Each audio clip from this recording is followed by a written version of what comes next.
안녕하세요. 오늘도 사연 살롱을 찾아주셔서 감사합니다. 저는 30대 후반, 절망의 순간을 딛고 이제는 행복한 나날들을 즐기며 살고 있는 돌싱입니다. 여러분, 혹시 돈을 잃으면 조금 잃는 것이고 명예를 잃으면 많은 것을 잃는 것인데 건강을 잃으면 전부를 잃는 것이라는 말을 들어보신 적이 있나요? 우리들은 한 치 앞을 내다보지도 못하면서 건강을 소홀히 하는 것 같아요. 저도 그랬죠. 그래서 제가 암 판정을 받던 그날의 그 기분을 평생 잊을 수 없어요. 솔직히 제가 살면서 암에 걸릴 거라는 건 꿈에도 상상하지 못했거든요. 정말 남의 일이라고 생각했어요. 그래서 더 힘들고 받아들이기 힘들었는데 앞에 잠깐 말했듯 건강을 잃으니 저는 전부를 잃어가고 있더군요. 남편까지도요. 저와 남편은 사내 연애로 회사에서 유명한 커플이었어요. 3년 넘게 요란스럽게 연애하고 결혼까지 꼬리내 결혼 후에도 남의 이목을 종종 끌곤 했었죠. 그리고 제가 아무런 자각 증상도 못 느낄 때 직장인이라면 매년 받는 건강검진으로 저는 제 안에 자리한 암이라는 놈을 마주하게 됐는데 이런 일이 있을 거라고는 꿈에도 모른 채 남편과 하하호호하며 건강검진 끝나면 맛있는 거 먹자고 철없는 약속을 했던 저였네요. 저도 남편도 건강검진을 합법적으로 얻은 휴가쯤으로 생각했거든요. 그래서 내시경 한다고 식단 조절하고 약 먹는다고 고생했어도 그쯤은 별일 아니라는 듯 넘겼는데 제가 내시경 검사를 끝내고 정신을 차리니 의사 선생님이 심각한 얼굴로 큰 병원에 가봐야 할 것 같다고 하셨어요. 위에 종양이 있어서 일단은 제거하고 조직검사에 들어갈 건데 개수도 많고 모양도 나쁜 게 아무래도 대학병원에 가셔서 정밀 검사를 해보시는 게 좋을 것 같습니다. 검사 결과 나오는 대로 소견서 써드릴게요. 네? 선생님, 그게 무슨 말씀이세요? 제가 암일 수도 있다는 건가요? 아직 단정 지을 수는 없지만 악성일 가능성이 있어 보여서 말씀드리는 거예요. 일단 조직 검사 결과 기다렸다가 다시 얘기하죠. 정말 그때는 하늘이 무너지는 기분이었어요. 위염이 있고 소화가 잘 되지 않은 편이긴 했지만 암이라니 정말 생각도 못한 말이었거든요. 그리고 충격받은 건 제 검사 결과를 들은 남편도 마찬가지였는데요. 자기야, 나 암이면 어떡해? 아니야. 에이 설마. 자기 이렇게 멀쩡한데 뭔가 착오가 있었겠지. 아직 확실한 거 아니니까 조직검사 결과 나올 때까지 침착하게 기다리자. 너무 걱정하지 마. 아닐 거야. 그렇겠지? 근데 자기야, 나 너무 무서워. 저는 그날 하루 종일 남편의 품에 안겨 엉엉 울었어요. 너무 무섭고 아직 젊은데 그런 병에 걸렸다고 생각하니 남은 인생이 캄캄해 보였거든요. 저는 그때 당시 결혼한 지 6년 차에 접어들었고 2년 전부터 임신을 하기 위해 본격적인 노력을 기울이고 있던 때였어요.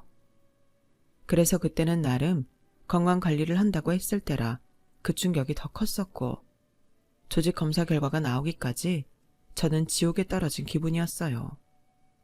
그 사이 남편은 인터넷을 뒤져가며 위암 초기부터 말까지 무슨 논문이라도 쓰는 사람처럼 공부를 참 열심히 했는데 그러면서 저한테 너무 절망할 필요 없다며 저는 만약 암이어도 초기일 거라며 초기엔 수술받고 관리만 잘하면 괜찮다고 저를 위로해 주더군요. 그때는 남편이 참 고맙고 든든했어요. 이런 절망의 순간에 남편이 있어 그나마 다행이라고 생각했어요. 그리고 참 신기했던 것 중에 하나가 남편은 제가 암에 걸렸을 수도 있다는 것을 알고도 참 덤덤했다는 거였는데 그때는 저도 제정신이 아니라서 남편의 그런 점도 의지가 됐었죠. 그리고 일주일 뒤 조직검사 결과가 나왔고 그렇게 간절히 빌었건만 악성이라며 병원에서 써준 소견서를 가지고 더 큰 대학병원을 찾았어요. 그리고 떨리는 마음으로 병원에서 하라는 검사는 전부 다 했는데 기적은 일어나지 않았어요. 아니 기적은커녕 저는 더욱 절망에 빠지게 되었죠. 검사 결과상 말기입니다. 내일 오전에 전이검사를 해봐야 할 것 같으니 오늘 당장 병실 유무 확인하시고 입원하시죠. 전이 검사 결과가 나와야 수술할 건지 항암을 할 건지 치료 방향을 결정할 수 있습니다. 환자분이 젊으셔서 최대한 빨리 진행하셔야 해요. 암이라는 게 젊으면 젊을수록 진행 속도가 빠르거든요. 게다가 악성이라서. 선생님, 말도 안 돼요. 말기라뇨. 저 이렇게 아픈 곳이 없는데. 환자마다 조금씩 다를 수 있습니다. 게다가 환자분은 지속적으로 위험을 알아오셨잖아요. 소화불량도 심하시고 가끔 복통도 있으셨을 텐데 아마 대수롭지 않게 넘어가시고 하셨을 거예요. 더러 잘 참는 분들이 계시거든요. 저는 아무리 잘 참아도 어떻게 암을 참을 수 있냐며 의사 선생님께 울면서 말했어요. 그리고 제 옆에서 함께 검사 결과를 듣던 남편은 연신 착잡한 표정으로 마른 세수를 했는데요. 저는 곧장 남는 병실에 있어 입원을 했고 남편은 제 짐을 가지러 집에 갔어요.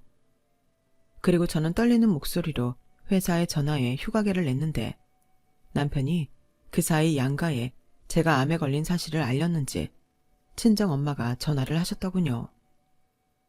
지혜야, 방금 조서방한테 전화가 왔는데 아니지? 아니지? 아니, 네가 어떻게 암일 수 있어? 엄마 나 어떡해? 나 너무 무서워. 지금 당장 네 아빠랑 병원으로 갈 거야. 내 새끼 조금만 기다려. 엄마 금방 갈게. 전화상이었지만 친정엄마는 반쯤 혼이 나가 있으셨어요. 그래서 서울과는 2시간 남짓한 거리에 사시는 부모님이 안전하게 잘 오실 수 있을까 걱정이 되었는데요. 그 사이 남편이 무슨 짐을 그렇게 많이 쌌는지 28인치 저희 부부가 장기간 출장 갈 때 들고 가는 캐리어에 제 물건을 담아왔더군요. 자기야, 뭘 이렇게 많이 가져왔어? 그게 언제 퇴원할 수 있을지도 모르고 뭐가 필요한지 모르니까 괜히 이것저것 없다고 왔다 갔다 하는 것도 그렇고 그래서 그냥 전부 다 쓸어왔어. 이것저것 많아도 필요할 때 없는 것보다 낫잖아. 아마 그때부터였던 것 같아요. 이상하게 남편이 멀게만 느껴지더라고요. 그리고 남편이 온 지 얼마 되지 않아 시어머님이 병실 문을 벌컥 열면서 들어오셨는데요. 그 첫마디 지금도 또렷하게 기억나네요. 나왔다. 정말 암이 맞는다는 거야? 오셨어요? 네, 맞다네요. 아니, 너는 애가 얼마나 둔하면 몸이 그 지경이 될 때까지 모를 수가 있어. 말기라며. 아, 이를 어쩌면 좋으니 정말. 시어머니는 걱정이나 슬픈 감정은커녕 그렇게 짜증부터 내셨어요. 그리고 저는 무슨 큰 죄를 지었다고 암에 걸린 것도 서러운데 잔뜩 주눅이 들어있었는데요. 명색이 남편이란 놈은 지 엄마가 그런 경우 없는 짓을 해도 말리지 않더군요. 그저 옆에서 걱정스러운 한숨만 쉬었는데 어째 그 순간은 저를 걱정하는 게 아니라 암에 걸린 마누라를 돌봐야 하는 지를 걱정하는 것 같았어요. 그리고 1시간이 더 지나서 금방이라도 무너질 것 같은 친정 부모님이 도착하셨는데요. 저도 그 순간에는 참았던 눈물이 터져서 엉엉 울고 말았네요. 그리고 저희 엄마는 곧이어 저희 남편과 시어머니에게 이렇게 말씀하셨어요. 조서방, 많이 놀랐지? 어째 이런 일이 다 있을 수 있어. 사부인도 많이 놀라셨죠? 저는 지금도 믿기지가 않아요. 우리 아이 이제 고작 30 초반인데. 그러게 말입니다. 건강관리를 도대체 어떻게 했길래 암에 걸려요? 아직 애도 없는데. 그리고 우리 아들은 뭔 죄입니까? 네? 그렇잖아요. 우리 아들도 한창인데 마누라가 덜컥 암에 걸렸으니 돈은 돈대로 깨지고 수발은 또 누가 드냐고요? 그 순간 저와 친정 부모님은 너무 놀라서 아무 말도 하지 못했어요. 그렇잖아요. 암에 걸린 며느리 앞에서 자기 아들만 걱정하며 짜증을 내는데 저희가 놀라지 않을 수가 없었죠. 게다가 저는 평상시 시어머니와 별 문제도 없었어요. 성격이 좀 드세고 솔직한 편이긴 했지만 시아버님이 돌아가시고 억척스럽게 살다 보니 저렇게 되셨구나. 이해하고 넘기니까 상처받을 일도 없었어요. 그리고 시어머니는 나름 배운 사람이라고 자부하며 동네에서 보습학원을 운영하고 계셨는데요. 자식이라고는 저희 남편 하나라 딸이 없어 그런지 무뚝뚝한 성격 때문에 학원 애들이 원장 선생님을 그렇게 무서워한다고 하더군요.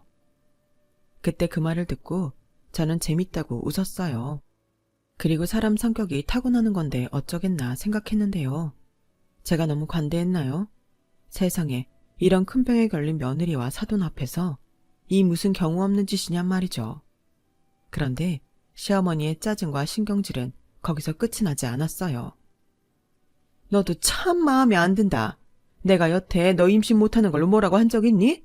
속에서 부글부글거려도 꾹 참고 기다렸는데 뭐? 암? 그것도 말기? 나 참 기가 막혀서 암에 걸릴 거라면 애라도 하나 낳고 걸리든가 아니면 아예 내 아들이랑 결혼을 하지 말든가 했어야지. 사돈, 혹시 집안에 암에 관련된 가족력 있는 거 아니세요? 이러면 사기 결혼인데? 뭐라고요? 지금 말씀 다 하셨어요. 아무리 자기 자식 일이 아니라고 해도 어떻게 그런 말을 할 수가 있어요. 그렇게 안 봤는데 사돈 진짜 너무하시네요. 제정신이세요. 저희 집안 그런 가족력 없습니다. 저는 지금 하늘이 무너지고 땅이 꺼졌는데 사돈은 사돈 아들이랑 손주 생각밖에는 안 하시는군요. 당연하죠. 쟤들 결혼한 지 5년 넘었잖아요. 그러면 다른 집은 벌써 둘째까지 낳고도 남을 시간이에요. 그리고 막말로 팔은 안으로 굽는 거잖아요. 당연히 저는 제 아들 걱정이 먼저죠. 남들 다 드는 아빠 소리 한번 못 듣고 돈 벌어서 병원비로 갖다 바치고 제 병수발이나 들게 생겼는데 사돈께서도 지금 충격받고 앞으로 이 모든 걸 감당해야 할 우리 아들 걱정 안 하시잖아요. 그냥 자기 딸 암에 걸려서 어떡하냐고 어버버만 하시지. 저는 이 모든 걸 감당해야 할 제 새끼가 더 안쓰럽습니다. 이보세요 사돈. 아무리 속마음이 그러신다고 한들 그래도 이건 아니죠. 저희 딸의 암에 걸리고 싶어서 걸린 것도 아닌데 여기 오셔서 이렇게까지 하시면 저희한테 얼마나 상처가 되겠습니까? 아실 만한 분이 도대체 왜 이러세요? 왜 그러냐니요. 이미 말 다 했잖아요. 그리고 저는 사돈들한테도 화가 나요. 도대체 애를 어떻게 키웠길래 암에 걸리게 합니까?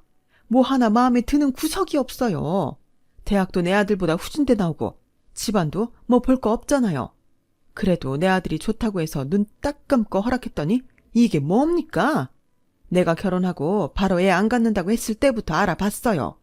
그때 애라도 바로 가져서 낳았으면 이럴 때 얼마나 좋습니까?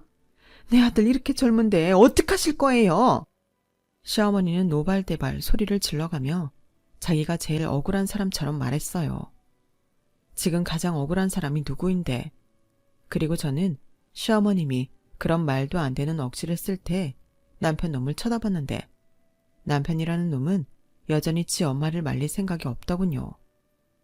정말 화가 났어요. 저희 부모님을 얼마나 무시하면 저럴 수가 있을까? 저런 놈을 사랑하고 결혼해서 5년 넘게 살아왔다는 게 소름 끼치게 싫었죠. 그리고 당하고만 있는 친정 부모님을 보고 더는 참을 수 없었어요. 그래서 이판사판이라는 생각으로 들이댔죠. 어머니, 지금 이게 뭐 하는 짓이세요?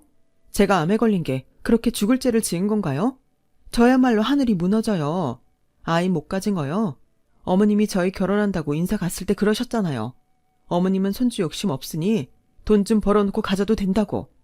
그래서 결혼하고 아이는 천천히 갖겠다고 말씀드린 건데 이렇게 나오실 줄은 몰랐어요. 그럼 애당초 결혼하면 언제 죽을 병에 걸릴지 모르니 하루라도 빨리 아이를 가지라고 말씀하시지 그러셨어요. 그랬으면 직장을 때려치워서라도 애부터 가졌을 텐데요. 뭐야?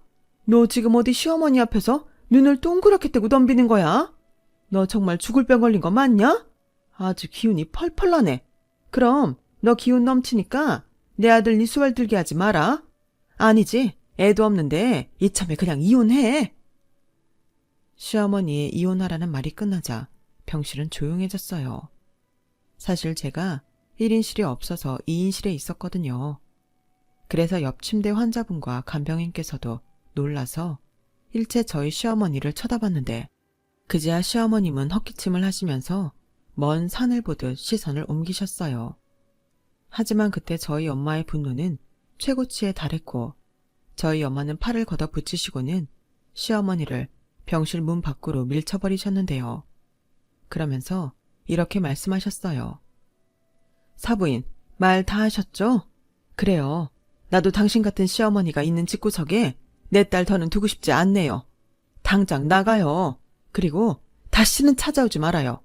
이혼하면 남 아닙니까? 이런 집구석인지도 모르고 시집 보낸 내가 죽일 년이네요. 어머, 지금 뭐 하시는 겁니까? 왜 나한테 그래요? 온전하지 못한 하자를 우리 집에 보내셔놓고 척반하장도 유분수지? 지나가는 사람들 붙잡고 물어보세요. 내가 너무한지. 그래요. 어디 한번 물어봅시다. 댁 같은 시어머니가 정상인지 한번 물어보자고요. 친정엄마는 급기야 바닥에 주저앉아서 서럽게 울기 시작하셨어요. 그 모습에 저도 울고 친정아빠도 뒤돌아 훌쩍이고 있는데 남편은 그런 저와 저희 식구들을 보며 한숨을 쉬더군요. 그냥 얼굴에 다 싫다고 적혀있는 것 같았어요. 그때 알았네요. 그 엄마의 그 아들이라는 걸요. 위안 말기라는 걸 몰랐을 때는 그래도 이 정도는 아니었는데 부자가 아주 똑 닮아 있었어요. 그래서 제가 남편한테 그랬죠. 자기야, 어머님 정말 너무하신 거 아니야?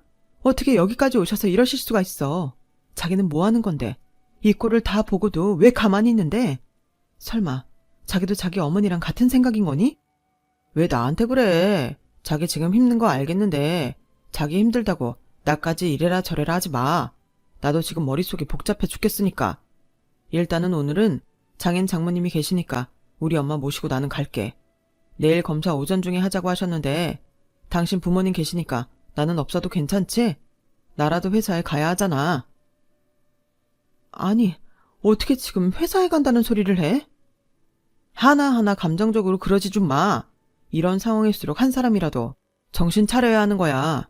일단 진정하고 쉬어. 아버님, 어머님, 저는 이만 가보겠습니다. 엄마도 그만하고 나랑 가. 아들, 우리 아들 불쌍해서 어쩌니? 그러니까 엄마 아들 더 불쌍하게 만들지 말고 나가자고.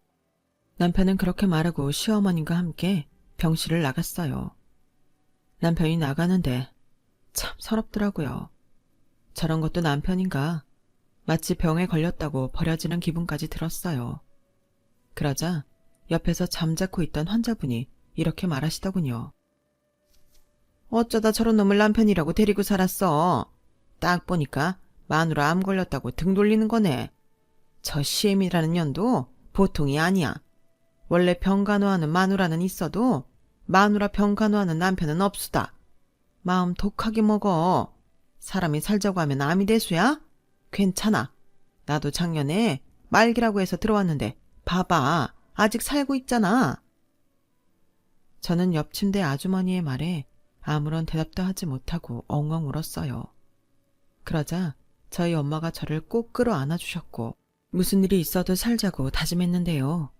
그렇게 뜬 눈으로 밤을 새운 저는 오전에 전이검사라는 걸 받았어요. 천만다행으로 검사 결과상 다른 곳에 전이된 암세포는 없었고 개복수술로 암을 일단 제거하자고 담당 의사 선생님이 말씀하셨고 병원에서는 최대한 빠른 날짜를 잡아주셔서 일주일 만에 수술을 받게 되었어요.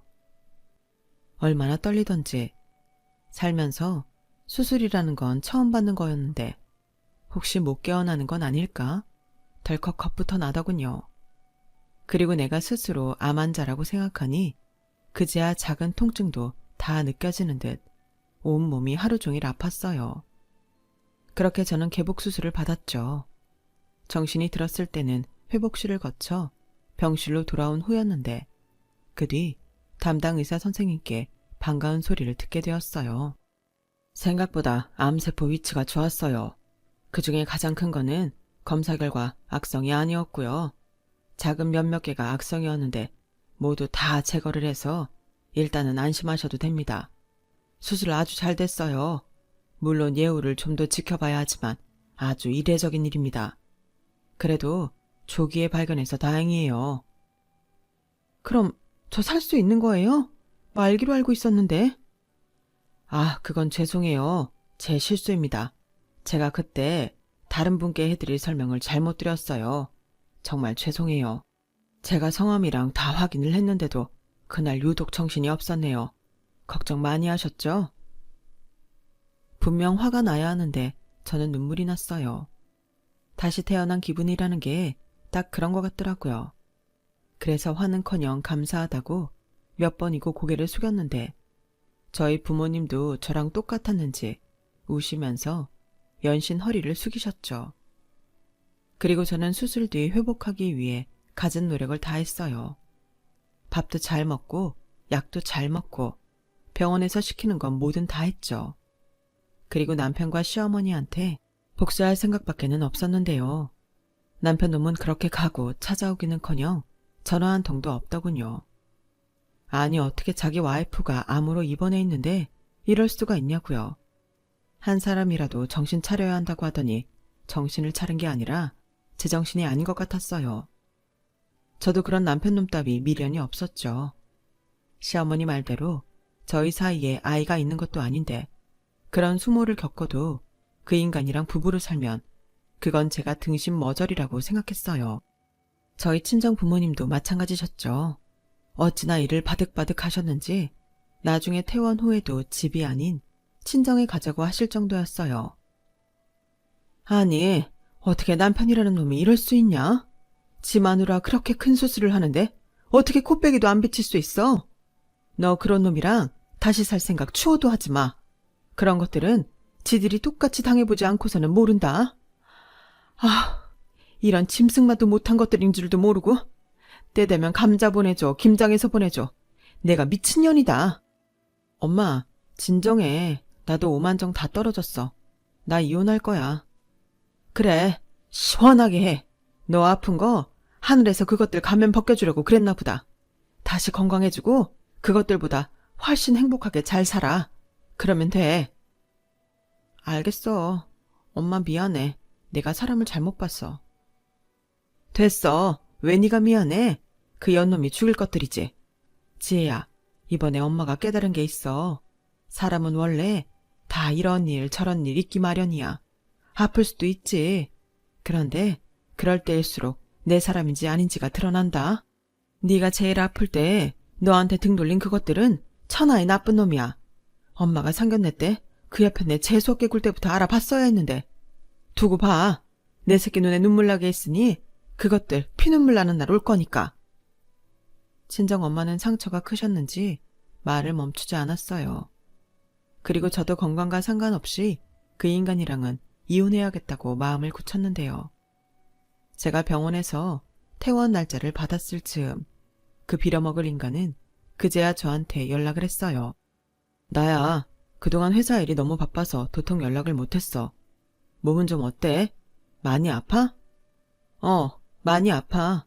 그리고 나 내일 모레 퇴원해. 엄마 아빠 집으로 가려고. 아, 그래. 가망이 없는 거구나. 알겠어. 장현 장모님 계시니까 내가 안 가도 괜찮지? 그럼 괜찮고 말고. 수술도 남편 없이 혼자 받았는데 그까지 퇴원은 껌이지. 자기는 신경 쓰지 마. 내가 알아서 할게. 왜 이렇게 뾰족뾰족해? 자기 서운한 건 알겠는데 나도 어쩔 수 없다고. 아픈 사람한테 이런 말하는 게 좀 그렇긴 하지만 제발 이성적으로 생각해. 이성? 이성 좋아하네. 됐어, 끊어. 저는 목구멍까지 이혼 얘기가 올라왔지만 끝까지 참았어요. 그리고 퇴원 후 제 짐을 집에서 가져가기 위해 잠시 집에 들렀는데 어이없게도 남편 놈 짐이 하나도 없더군요. 그리고 식탁 위에는 남편 도장까지 다 찍혀있는 이혼 서류가 덩그러니 놓여 있었는데요. 그걸 보는데 손이 얼마나 부들부들 떨리는지 저는 곧장 남편 놈한테 전화를 걸었어요.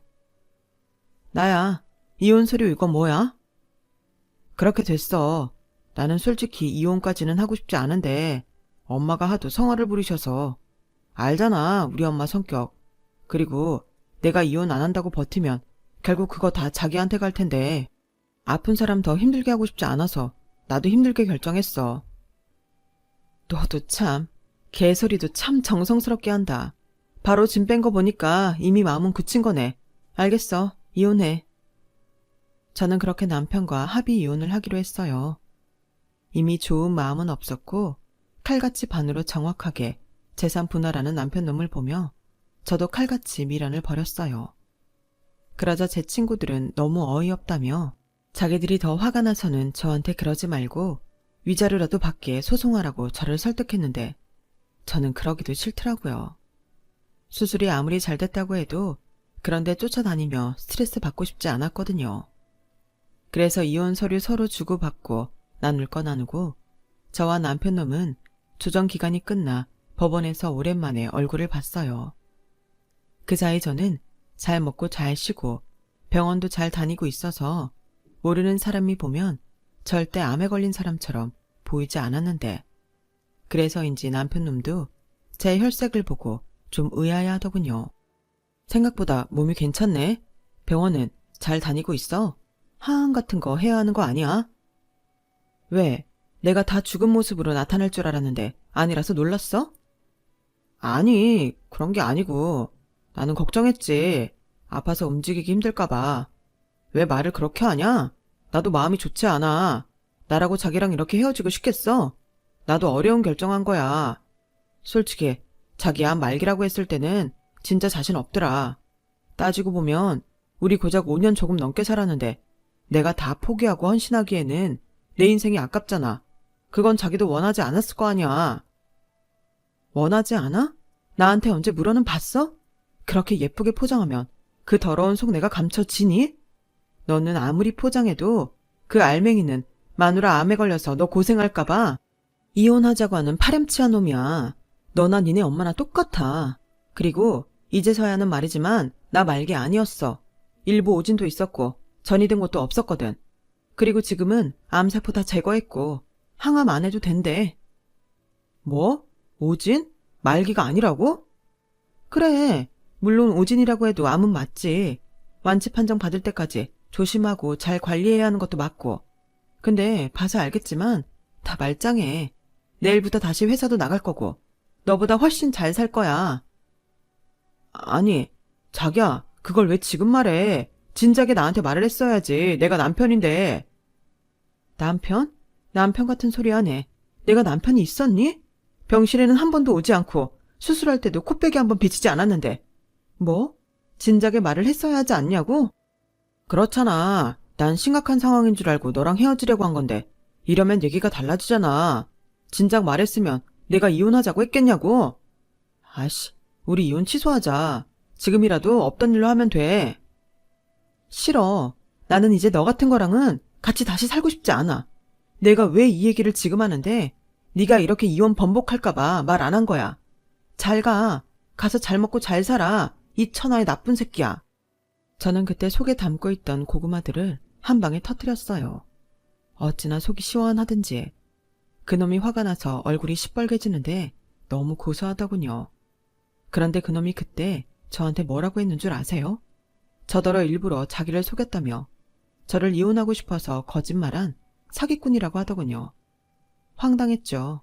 아니, 어이가 없었어요. 그래서 더는 상대하고 싶지 않아서 등 돌리고 그 자리를 떠났는데요. 어차피 이혼이 성립한 이상 저런 놈과 나는 남이잖아요. 그게 얼마나 홀가분하고 좋은지. 조금 오바해서 하늘을 날 것만 같은 기분이었어요. 그리고 기다리던 회사 복직날 얼마나 설레었는지 몰라요. 마치 다시 입사를 한 기분까지 들었는데 먼저도 언급했지만 남편이었던 그놈과 저는 같은 회사에 다니고 있어서 더 기대가 됐어요. 저는 이혼한 사실을 숨길 생각이 없었거든요. 그리고 최대한 있는 그대로 왜 우리가 이혼하게 됐는지 상세하게 말하고 다닐 생각이었는데 그렇잖아요. 제 입장에서는 숨길 이유가 전혀 없었으니까요. 그런데 남편놈한테 제가 멀쩡하다는 것과 회사에 복직한다는 말을 들었는지 시어머니라는 여자가 전화를 해왔고 저는 올 것이 온 것 같아 아무렇지 않게 전화를 받았어요. 나다. 대충 얘기는 들었어. 이유가 어쨌든 네가 심각한 정도가 아니라니 그건 천만 다행이다. 네, 고맙습니다. 근데 용건만 간단히 해주세요. 제가 지금 바빠서요. 그래, 돌려서 말하지 않으마. 너 회사 사람들이 왜 이혼했냐고 물으면 엉뚱한 소리 하지 말고 그냥 성격 차이라고 해. 성격 차이요? 어머니, 저희가 무슨 연예인이에요? 싫어요. 제가 왜 그래야 하는데요?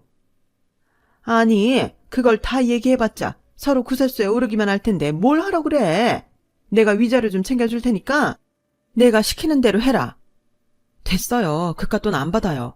그리고 저 이미 벌써 가까운 사람들한테는 다 말했어요. 아줌마 아들이 저 암 걸렸다고 냉큼 이혼 서류 남겨놓고 도망간 거. 뭐야? 야, 너 지금 내 아들 앞길 막으려고 환장했어? 네, 저만 당할 순 없잖아요. 그럼 너무 불공평하죠. 그리고 걱정하실까봐 말씀드리는데 저는 거짓말을 하나도 보태지 않았어요. 있는 사실 그대로만 전했어요. 그러자 사람들이 뭐 그런 인간 같지도 않은 엄마랑 아들이 있냐고 흥분하더라고요. 야! 어따 대고 야해요. 오늘부로 전화 차단할 거니까 다시는 저한테 연락하지 마세요. 저희 이제 연락할 사이 아니잖아요. 그럼 끊을게요. 저는 전화를 끊고 속이 시원해서 하마터면 소리를 지를 뻔했어요. 그리고 회사서 가끔 마주치는 남편놈도 쌩까고 저는 제 일만 하며 건강관리에만 집중했는데요. 결혼 전에는 그렇게 운동하는 게 싫었는데 운동이 정말 좋은 거더라고요. 그렇게 취미를 하나 둘 늘리며 회사 일에도 집중하니 어느새 타회사로 이직한 선배에게서 좋은 조건으로 이직해볼 생각이 없냐는 제의를 받게 됐어요. 제가 진행했던 프로젝트를 보고 저를 스카우트하고 싶어 한다면서요. 저는 망설이지 않았어요. 더 좋은 대우와 많은 연봉을 준다는데 망설일 이유가 없잖아요. 그리고 솔직히 유령 취급하며 외면하고 있지만 회사에서 남편놈 마주치는 일도 유쾌하지 않았고 이러니 저러니 해도 좋은 기회인 것 같아 저는 이직을 하게 됐어요. 그리고 거기서도 건강관리 잘하며 일과 취미생활을 이어나가니 본인은 아니지만 저 좋다고 쫓아다니는 남자도 생기더라고요. 그래서 중간중간 연애도 하며 저는 제 입으로 말하긴 좀 부끄럽지만 승승장구했어요. 한번 결혼에 대어서 결혼은 하고 싶지 않았지만 제 가치를 알아주고 저한테 잘해주려는 사람들이 많으니 저절로 자존감이 올라가더라고요.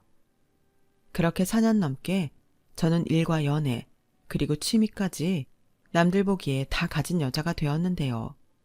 어느 날 불쑥 다시는 연락하지 말라고 했던 망할 전남편의 엄마인 전 시어머니가 연락을 해오셨어요.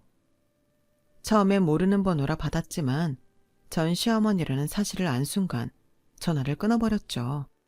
그런데 끈질기게도 그 여자는 저한테 전화를 해왔고 아무리 차단하고 또 차단해도 끈질기게 걸려오는 모르는 번호에 저는 짜증이 나서 전화를 받아버렸어요. 도대체 왜 그러세요? 제가 연락하지 말라고 했죠? 야, 니년 때문에 우리 모자 인생 망쳤어. 이게 다 너 때문인데 내가 어떻게 너한테 연락을 안 하니? 너 내 아들 어쩔 거야? 책임져, 책임지라고. 왜 이러세요? 제가 왜 아줌마 아들을 책임져요? 병 걸린 저 책임지기 싫다고 저한테 이혼하자고 한 게 누군데요? 야, 말은 바로 해야지. 너 말기 아니었잖아. 그래놓고 사람들한테는 전부 다 소문나게 만들어놓고 너 때문에 내 아들이 무슨 꼴을 당했는지 알아? 회사에 소문이 일파만파 다 퍼져서 인사고 나발이고 바닥을 쳤어. 그러니 선자리도 꽉 막히고 4년 동안 여자 구경도 못했단 말이야. 그래서요. 그것도 제 책임이에요? 그때 말씀드렸잖아요. 저는 거짓말한 건 없다고. 왜? 그때는 그렇게 당당하게 자기 아들이 더 불쌍하다고 큰소리치더니 이제는 그게 부끄러우세요? 제가 소문낸 게 그렇게 불만이시냐고요? 저는 저도 모르게 흥분해서 큰소리를 내고 말았어요.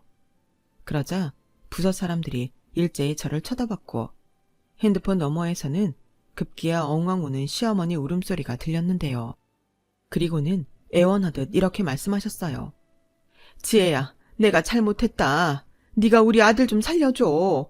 너 우리 아들 많이 사랑했잖아. 우리 아들이 지금 많이 안 좋아. 3달 전에 사고가 나서 지금 하반신 마비다. 잘한다는 병원 다 찾아다녔는데 가망이 없대. 네가 그렇게 우리 아들 세상 제일 나쁜 놈 안 만들었으면 지금쯤 선도 보고 결혼도 해서 남들처럼 살 텐데 너 때문이야. 이게 다 너 때문이라고. 병간호해줄 마누라도 없는데 우리 아들 불쌍하지도 않냐? 너 그러지 말고 다시 혼인신고하고 내 아들 병수발 좀 들어. 나는 디스크에 혈압에 힘들어서 못해. 내가 말은 못했지만 우리 아들이 너 그리워서 많이 힘들어했다. 그래도 니네 애 둘이 같이 산 세월이 있잖아.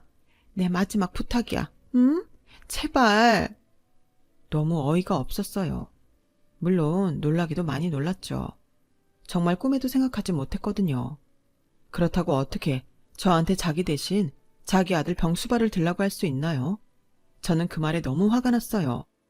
아줌마 진짜 나쁜 사람이네요. 저 암 걸렸을 때는 자기 아들 병수발 못 든다고 이혼하라고 하더니 이제는 이혼한 저한테 아줌마 아들 병수발 들게 혼인신고를 하라고요? 아줌마 미쳤어요? 싫어요. 제가 왜요? 저도 아줌마 아들 병수발 들기 싫어요. 그럼 남편도 없는 늙은 내가 다 큰 아들 병수발 들라고? 너 진짜 너무한 거 아니냐? 제가요? 지나가는 사람 아무나 붙잡고 물어보세요. 제가 너무한 건지. 이런 걸 두고 받은 대로 돌려주는 거라고 하죠? 어떠세요? 기분 더럽죠? 그러게 왜 그러셨어요? 사람 일 아무도 모르는 건데 아줌마 벌 받은 거예요. 아줌마 아들은 절대 아플 일 없다고 생각했죠? 그때 저한테 그러지 않으셨으면 이런 일도 없었을 텐데 아줌마 아들 인생 망친 건 제가 아니라 아줌마예요. 뭐야? 야, 너 말 다 했어? 네, 다 했어요. 그러니까 아줌마 아들 남한테 떠넘기지 마시고 혼자 병수발 열심히 드세요. 너 희년 망할 거? 네가 그러고도 잘 살 줄 알아? 네, 저는 아주 잘 살 거예요. 그러니까 경찰에 신고하기 전에 다시는 전화하지 마세요. 아셨어요? 저는 소리를 버럭 지르고 전화를 끊어버렸어요. 이미 이직한 회사에도 제 이혼에 대해 아는 사람들이 덜어 있던 터라 제가 전화를 끊으니 박수가 터져 나오더군요. 박수 받을 일은 아니었지만 어쨌든 속은 후련했어요. 본의 아니게 제대로 복수한 기분이 들었거든요. 그리고 먼저 회사에 아는 지인에게 전화해서 남편이었던 그놈의 상태에 대해 물어봤는데 시어머니 말처럼 가망이 없어 남편은 퇴사를 했다고 하더군요. 솔직히 그때는 무슨 마음이었는지 씁쓸하기도 했어요. 저야 암이라고는 하나 이렇게 정상적으로 하고 싶은 거 다 하고 사는데 전 남편은 자기 마음대로 움직이지도 못하고 망가지 자신의 모습에 비관하고 있을 테니까요. 그러게 그때 다른 선택을 했으면 얼마나 좋았을까요? 그렇게 시어머니와 전 남편은 당장의 이기심으로 던져진 부메랑에 더 큰 불행을 때려 맞았어요. 그러고 보니 세상은 참 공평한 것 같네요.